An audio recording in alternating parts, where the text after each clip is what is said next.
Hello everyone. In this video we're going to cover part of chapter 2 of the Kitchen and Bath Business and Project Management textbook called Planning Your Business. I'm going to focus on a strategic business plan. How do you create a strategic business plan for your kitchen and bath business? What is it? Why do you need one? What is a strategy anyway?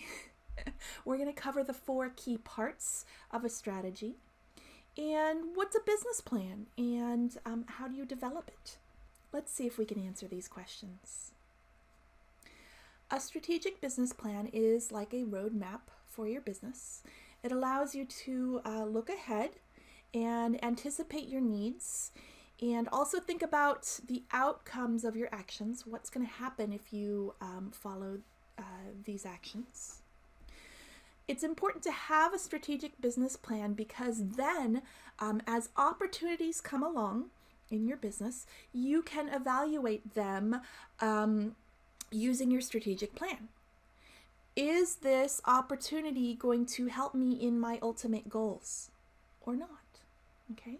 Therefore, you're able to focus on the most important opportunities for your business. Those that are consistent with your values and your strengths, and avoid some of the kind of distractors, interesting opportunities that come along but are not necessarily a strategic fit.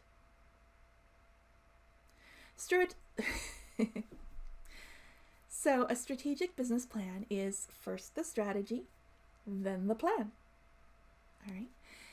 If you could take a look at this image from your textbook, I'm sorry, it's kind of a low quality image, but the strategy is this person aiming the arrow. So your strategy is your aim.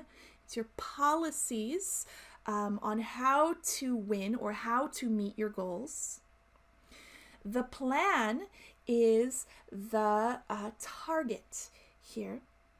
And it's how you're going to allocate your resources, what you're going to spend your money, time, and your people, your staff on, in order to implement the policies, implement the strategies, and meet the goals.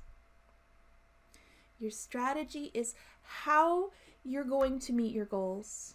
Your plan is how you're going to spend your resources in order to follow those policies and meet your goals. Your strategic business plan will have 4 key parts. And this is not specific to kitchen and bath businesses. This is business management in general. So if you pick up a management textbook, you'll likely see these 4 key parts. But then we'll, of course, get a little bit more specific about how you can apply them to kitchen and bath.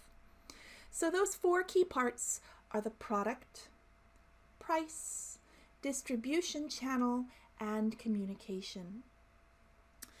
In the product category, you want to answer the question, what products or services do we offer?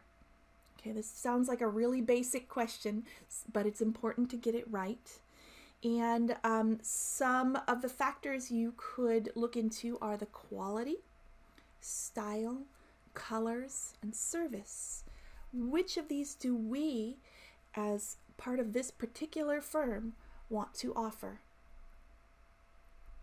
In the price category, we take a look at the products that we're going to offer and ask the question, at what price will we sell those products? It's important to think about your position in the marketplace in general. And we also want to think about design fees and payment schedules for our clients. In the section on distribution channel, we ask the question, where is our transaction going to take place? Okay. And under this category are some interesting ideas about showroom, its appearance, its location. Okay. Where do we meet our clients, or are we working in-home? And finally, let's talk about communication. How do we communicate our message in a manner to stimulate our sale? Okay. How are we reaching our clients? And so some categories under this, some things to think about are personal selling, advertising, internet, and product relations. When you're defining your strategy and your business plan, it's really important to identify your target consumer. These are your clients. And as your textbook says, the more clearly you can identify your target consumer, the easier it is to write your strategy and to answer all of your strategy questions. So who is your clients, your target consumers? You want to define a group small enough that you can clearly understand their needs, but large enough, they say financially interesting, large enough that you can support and sustain your business. You can't just have one or two clients. You have to have a large enough pool to move forward and make some money. So some questions to ask when you're trying to define your target group is, what products does this particular group need and want? What are they willing to pay? How do these type of people learn about products? Okay, that way you can, that's part of your communications plan and how you're going to reach them. What do these groups, what do these clients need? What kinds of information and what kinds of selling do they need in order to say yes and move forward and make the sale? And finally, what service offering does this group want? It's really important to firmly define and answer these questions. And once you do, your overall strategic business plan is going to be far easier to create. You're going to focus in on a specific consumer group. So we talked about first the strategy and then the plan. So let's talk about the plan part. The purpose of your business plan, according to your textbook here, is to drive the business forward and reach the strategic goals that you have just set. And so they have 4 secrets, they're not very secret, to a successful business plan. The first one is so important. It is to make the plan measurable and achievable. The second is to realize it's not easy to write this plan. Okay, you might have to make several iterations, do it a couple of times, run it past multiple people. Okay. The third suggestion is to make the plan without fear. Sometimes a business plan is used in a negative way to judge employees, and this is never a good idea. So you'll want to use your plan in a positive way to support your business. And finally, this one is also very important, keep it short. It's easy to have a huge laundry list of goals, but how do you focus and move ahead with so many different goals? You need to focus in on what's really important to your business and what's going to support your strategy.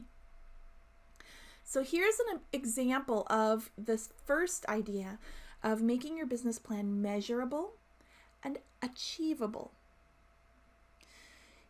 In general, in your life in general, you want to make your personal goals measurable. And that applies to your business also. So here's 2 examples of writing a goal in your business plan. The first one says, we will actively promote the value of our organization to the community's opinion leaders throughout the year. Well, that sounds like a great goal, but it's not measurable. All right. How are you going to evaluate at the end of the year whether you achieved this goal or not? So here is a second way to write this goal in a measurable fashion. And it says, in order to become known by the community's design leaders, those leaders are Wilson, Johnson, and All American, we will host 3 receptions during May and June for the owners and their staff. Can you tell the difference? It's very easy to judge at the end of the year whether you met this goal or not.